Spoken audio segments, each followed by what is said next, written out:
Kiai, para Habib ini betul nggak turunan Kanjeng Nabi? Jawaban tegas 4 orang, tidak. Ini konkret sejarahnya, bukan madu domba. Yang kedua kali ada apa Pak Jenderal? Ini yang bertanya supaya apa? Yang menanyakan adalah Pak Karno. Yang kedua kali karena Mbah Karno menginginkan dia ini bonceng Belanda yang merusak kiai yang ada di Indonesia. Negara kita dirusak, membuat ulah lagi. Di Jawa Timur yang namanya Habib Sukarti, di Jawa Tengah namanya Habib Muso, di Jawa Barat namanya Habib Aidit, di Kalimantan namanya Habib Pakrobah. Ini gembongnya PKI semua, paham? Ini yang harus kita ketahui ya. Kalau mereka memang sekarang ini dia ngotot-ngotot, nggak sabar ngotot-ngotot lah. Wah bukti ini jawabannya debat kita PKI Mujidin yang sampai debel orang-orang itu kok macam-macam. Serah perlu itu, nggak perlu. Ini yang penting kita kiai kampung memegang sejarah, terus nggak perlu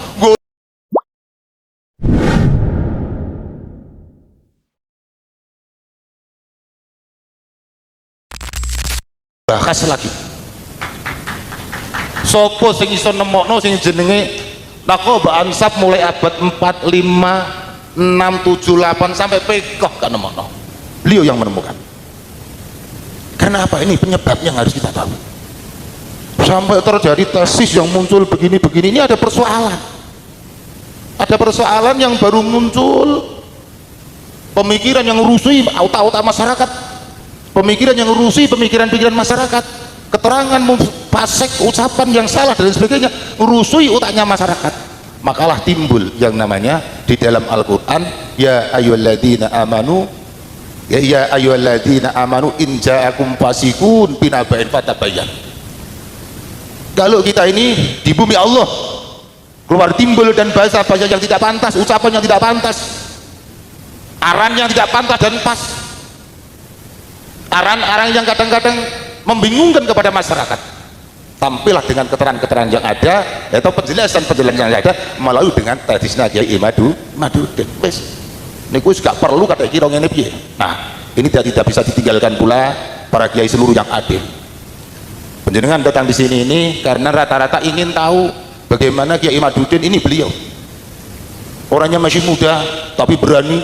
Orang Tuban kalau nyondro itu begini, Kiai Madudin itu sakti betul orangnya, seperti tembok yang nggak bisa ditabrak oleh mobil yang besar. Ya ini beliaunya. Nek cara wong Jawa wonge gelunak-gelunuk kaya ngono kok hebat temen ya. Lah inilah. Niki nek ora idune Wali Songo ora ana, Pak. Jelas? Ora ana. Nek ora idune wong sing dilakono gak ana mila. Sedaya para kiai, sedaya dari pihak aparat dan lain sebagainya, datangnya PWI dan laskar yang ada di Tuban bukan tujuan apa-apa. Kalau diberikan saran oleh PWI Jawa Timur, golek ana mbahmu, terang ana mbahmu, buyutmu dan lain sebagainya, aja sampai ditinggal, aja ngudaki wong liya. Mbah-mbah iki lho mundak dicolong wong jenenge. Ini beliau yang doktrin saya. PWI tujuannya ngerumus ning lurus ning sejarah, bukan akan membuat kelompok sendiri. Mboten.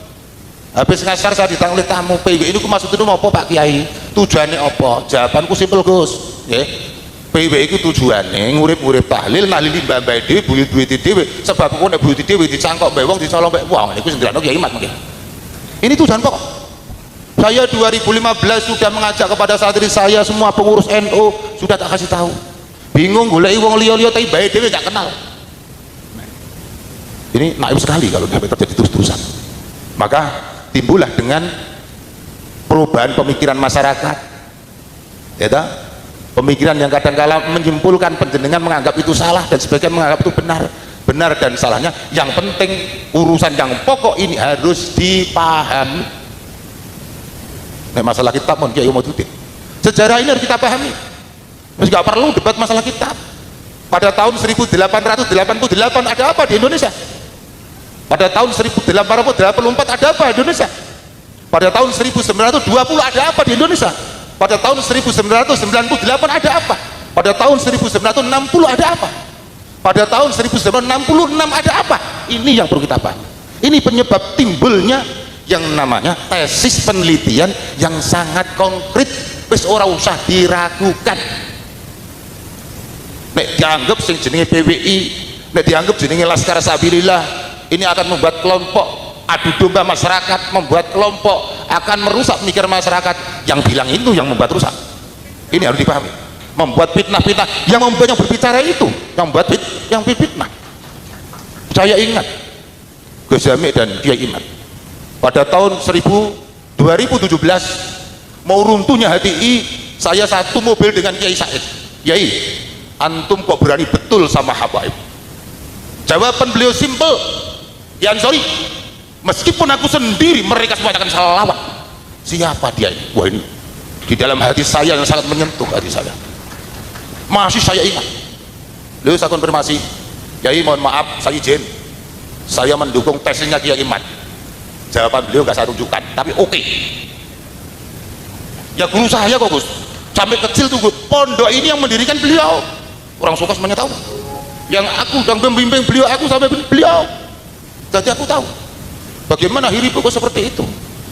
Sehingga timbul Bapak Ibu dan sebagainya. Jadi datangnya Kiai Iman di sini bukan akan menjadi ucapan ilmuwan yang propaganda, boten ngelurus nih sejarah ini lo dilurus nih. Mulane kula inget keterangan niku Jenderal Ahmad Yani diperintah oleh Mbah Karno pada tahun 1960 datang di rumahnya Kiai yang namanya Kiai Haji Mustamid Abbas. Yang dua adalah yang menemui Kiai Khalwi, yang tiga yang menemui adalah Kiai Zaini, yang empat adalah yang menemui Kiai Ahmad Zahid. Jenderal Ahmad Yani datang bertanya kepada beliau, Kiai, para habib ini betul nggak turunan kanjeng Nabi? Jawaban tegas 4 orang, tidak. Ini konkret sejarahnya, bukan adu domba. Yang kedua kali ada apa Pak Jenderal? Ini yang bertanya supaya apa? Yang menanyakan adalah Pak Karno. Yang kedua kali karena Mbah Karno menginginkan dia ini bonceng Belanda yang merusak kiai yang ada di Indonesia, negara kita dirusak.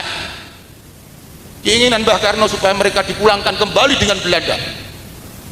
Mbah Kiai Mustamid Abbas jawaban, ojo sebagian ya ono sing iso ngaji, mbok menawa iso bantu ngulang ngaji nang bangsa Indonesia. Itu. Sebab nanti kalau dipulangkan akan melanggar azas Pancasila. Namanya seorang pejabat tinggi. Jenderal Ahmad Yani kembali menyampaikan kepada Mbah Karno, ya wis umpamane kiai sing ngendikan ngoten. 1963 sampai 66 membuat ulah lagi di Jawa Timur yang namanya Habib Sukarti, di Jawa Tengah namanya Habib Muso, di Jawa Barat namanya Habib Aidit, di Kalimantan namanya Habib Pakrobah. Ini gembongnya PKI semua, paham? Ini yang harus kita tahu. Kalau mereka memang sekarang ini dia ngotot-ngotot, nggak sabar ngotot-ngotot lah. Wah bukti ini jawabannya debat kita Kiai Muhyiddin yang sampai gebel orang iso kok tekan macam-macam. Serah perlu itu, nggak perlu. Ini yang penting kita Kiai kampung memegang sejarah, wis nggak perlu golek kitab nanti, nggak perlu. Saya Gus dengan Kiai aja misora sampai dengan debat kitab. Kok neneng bangun aku sih ngadu dengkul. Saya yang natai dengan sejarah, nggak usah khawatir. Wis nggak perlu seperti debat kusir, aduh debat kitab apa sih debat, nggak perlu. Ada salah satu kiai yang mau basuh masal, nggak perlu. Kalau mau basuh masal kitab Kiai Ahmaduddin itu dibuka di debat saja, nggak perlu. Kalau kitab yang nilainya tentang ansab pada abad 9 wes nggak perlu, itu adalah sejarah yang bodoh. Paham ya? Wes masalah dia urusan sahabat ya sahabat. Memang kalau memang dia itu sahabat nama Habib, ya silahkan Habib, tapi orang saya tidak jadi saya itu Syarif ini beliau yang terang bisa menjelaskan. Ini saran saya. Hanya saya itu siap sama teman-teman, ada 20 kiai menyepakati saya sebagai kasepuan, wis oke, nggak apa-apa. Yang penting masyarakat kudu paham. Kula niku pun boten betah, dan niku divisi yang iya aja keras-keras ngaji gak iso aku ngono kuwi ndas. Kuwi koyo sekrup niku abot ora kaprah. Saya itu ngaji berkara mau lupa ngaji namanya rutinan di mana-mana. Iki kenapa sampean bicara sekarang kok seperti palu atau saya wis gak iso ngempet. Biasa sampean lucu soal dangdutan ya saya kira tak hilangkan dangdutan saya. Oke. Ini perlu kita pahami nggih. Bapak Ibu yang kami muliakan, simple sejarah ini ya. Ini sejarah fakta, bukan membuat-buat, bukan mengadu domba ndak. Supadoso wong Tuban, Bojonegoro, Tuban, Lamongan bendo paham, tapi nek do paham petuk karo tiyang ngoten nggih biasa. Dolan nang ngene ndelok kopi kayak kopi ya to. Nek isih kaya biyen ya pancal gitu. Moro-moro genjong gabah, genjong beras itu dielingno. Masyarakat kecil Gus, yang saya sakit itu. Wis enggak perlu nggih. Niki saya bukan kompor-kompor peden atiku. jenenge kiai, senajan kiai cilik dienggo totokan iki yo repot nggih. Muga-muga barokah pertemuan ini. Muga-muga kula panjenengan sami saged menghidupi dengan hati naruri kita ini sesuai dengan konsep Allah Subhanahu wa taala, al yauma nad'una kulla unasin bi imamihim. Dan kula panjenengan sami kiai para leluhur kita, enggak ada orang lain gitu. Nah wis kula panjenengan sami lepas dari duriyah, kalau mang panjenengan sami kula panjenengan sami lepas dari gurunya, besok bakal carry di hadapan Allah Subhanahu wa taala ya toh. Ikdamal kasadil basil. Jadi saat ini panjenengan seperti macan kecaton ya ora apa-apa sing penting aja gelut gitu. Mengko sing diobrak di ansor ini biasa wae debat monggo nggih. Wadah adik saya ki pakai kumis kadung debat ngongkol lek karo-karo mben tambahan tadu wae. Kurang lebihnya saya mohon maaf, terima kasih atas datanya Kiai Imad dan Gus Jamis saya di tempat saya ya. Iki semoga menjadi tempat yang barokah. Anak turun saya santri-santri dari barokah. Keranten di saat ini semuanya panjenengan didatangi oleh para wali songo, ditunggan oleh para wali songo. Saya tidak pamer, saya tidak sombong, saya adu debat urusan ini ya, ditunggan oleh para wali songo. Jadi PWI, Laskar semuanya dikawal oleh para wali Allah Ta'ala karena benar Allah tentunya. Kurang lebihnya saya mohon maaf. Wallahu muwaffiq ila aqwamit thoriq. Assalamualaikum warahmatullahi wabarakatuh. Yang ketiga mungkin yang ketiga dulu ya, yang paling sebentar ya itu terkait dengan klan-klan itu kan banyak sekali. Apakah Mbak Alawi itu menyangkut semuanya? Karena tetangganya Mbak Alawi itu satu klan induk. Dia punya turunan Al-Asgab, Al-Atos, Al-Jupri, bin Syihab, bin Yahya, Al-Idrus Romli, kemudian Al-Aidid, Al-Mutahhar, Al-Munawwar, bin Syekh Abi Bakar. Nah, itu semuanya itu Balawi. Pokoknya supaya enggak Bu yang dipanggil Habib itu Balawi, kecuali satu Habib di Grobogan, Habib Fadil Grobogan itu dia dari Sunan Giri tapi dipanggilnya Habib. Sekarang sudah saya ganti jadi Syarif Fadil, ketua atau Rais Surya PCNU Grobogan. Terkait dengan abad 2, 3, 4 itu kan ada cerita, mungkin pernah mendengar bahwa banyak turun Nabi ke Yaman. Bagaimana menanggapi itu? Karena nomaden tadi. Ya, itu ada orang tua kita ngomong begitu. Itu sudah terbantah oleh banyaknya kitab yang ditulis di Yaman. Jadi pada abad itu sudah banyak kitab yang ditulis mengenai keturunan Ahmad bin Isa. Padahal tadi saya sudah sebutkan kitab abad kelima aja itu ada Tahdhibul Ansab, Al-Majdi, Muntaqilatul Taliriyah, Asy-Syajarah Al-Mubarakah, Al-Asili, Al-Fakhri, As-Sabatul Musannaf, Tahdhibul Ansab, kemudian Umdatul Talib dan An-Nafa' Al-Ambariyah serta Tuhfatul Talib. Itu yang ada di rentang waktu abad ke-5 sampai abad 10 Hijriah. Itu jadi tidak benar kalau misalnya nasab-nasab itu tidak dicatat pada abad-abad itu. Buktinya kitab-kitab nasab banyak, kitab sejarah banyak. Ada kitab itu Tabaqat Fuqaha Yaman, Al-Iqlil, Al-Hamadani. Itu ada di dalam abad-abad itu yang disebutkan bahwa di situ lagi perang, tidak sampai dicatat, tidak ada. Dan walaupun nomaden, turunan Nabi itu kasabsi dhahirah, bagaikan siang yang terang kalau bagi orang Arab. Berbeda dengan di Jawa. Turunan Wali Songo itu kalau sudah menyembunyikan diri ketahuan malu dia. Itu katanya riwayat doang. Katanya Yai masih turunan Sunan Giri ya. Katanya sih begitu. Itu begitu. Nah, kebiasaan tradisi orang Jawa. Tapi kalau orang Arab penting bagi mereka itu nasab dan silsilah. Maka orang-orang yang bertugas menugaskan dirinya sendiri menjadi seorang nasabah itu akan memburu di mana ini yang keturunannya. Dan Imam Fakhruddin Ar-Razi memburu di Rai, keturunan Ahmad bin Isa, kemudian dari Madinah pindah ke Rai. Kalau Ahmad bin Isanya ini ada di Madinah, dia nggak pernah ke Basra, dia nggak pernah ke Yaman. Kumaha eta ya kuburan di Yaman, atau eta kuburan saha eta. Cahaya Ahmad bin Isa ke Yaman, kumaha kuburan aya di ditu. Wujudul qabri la yadullu ala wujudil hijrah di hada sahsil dan fil qabri. Itu bikin kaidah sendiri.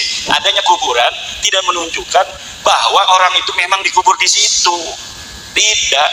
Buktinya sekarang banyak makam kuburan jadi-jadian kok. Betul apa tidak? Kuburan jadi-jadian itu jawaban. Jadi saya tidak capek untuk menjawab kuburan di sana benar nggak kuburan Ahmad bin Isa. Di Yaman ada kuburan Ubed. Buktinya di sini aja banyak kuburan palsu kok. Sudah terbukti orangnya masih hidup. Kemudian ada yang ngomong itu kuburan palsu. Kamu mengambil nasab orang, diem aja dia nggak jawab. Dia kan seperti perawan, as-sukut ya dulu ala ridho. Diam itu menunjukkan memang iya. Cuma gengsi dong, mau ngomong masa saya kan waliullah. Terus. Ini tadi ada yang Muhammad Musafir karena dari Jawa ke sini. Oh iya, kalau sholat jamaah akhir di waktu al-hadirah, kalau sholat jamaah akhir apa saja boleh. Apakah waktu yang di majmu', apakah sholat hadirah dulu boleh. Kalau jamaah takdim harus sholatul hadirah dulu, baru sholat majmu'ahnya yang dijamaah ke dia. Tapi kalau sholat jamaah akhir ya mau asar dulu boleh, mau duha dulu boleh, mau 2 boleh, mau 4 juga boleh. Ya terkait dengan DNA tadi, bahwa tadi kan DNA itu ada yang G sama C gitu ya. Nah orang-orang menurut yang dia tahu karena berdasarkan berita-berita yang dia baca atau dia dengar, itu kan wali songo dulu gitu. Seperti orang ya. Jawa, gimana itu? Kalau Balawi itu sudah 187 di Yaman 140, di Indonesia 7. Jadi sudah variabel-variabelnya itu mencapai kuota. Jadi untuk menyatakan dia itu memang haplogrup utamanya adalah G itu sudah sangat meyakinkan. Kalau wali songo itu baru beberapa orang, dan yang G itu baru 1 di Cirebon. Yang O ada beberapa orang yang lainnya itu O. Jadi belum banyak yang, makanya ini lagi kemarin sepupu saya tes DNA, nggak kasih yang gratis sama saya, dia suruh bayar. Kenapa? Dia DPR. Jadi ada orang yang ngasih ke saya beberapa, udah katanya catat yang mau tes DNA saya yang bayarin untuk keluarga wali songo. Hanya beberapa saja, saya nggak kasih kepada yang kaya, biar dia suruh bayar sendiri. Dia udah bayar sama Badan Riset Nasional 8.500.000 kemarin secara lengkap untuk mengetahui DNA dia ini kemana sebenarnya. Nah, karena dia sepupu saya garis lurus. Nah, tapi kalau misalnya nanti sudah secara lengkap memenuhi kuota sama seperti Balawi 180 orang, itu kemungkinan besar kebanyakan dari hasil-hasil dari wali songo itu menunjukkan garis lurus laki-lakinya ke situ. Dan ini belum, kita nanti nunggu. Semakin banyak yang tes DNA, ini semakin baik.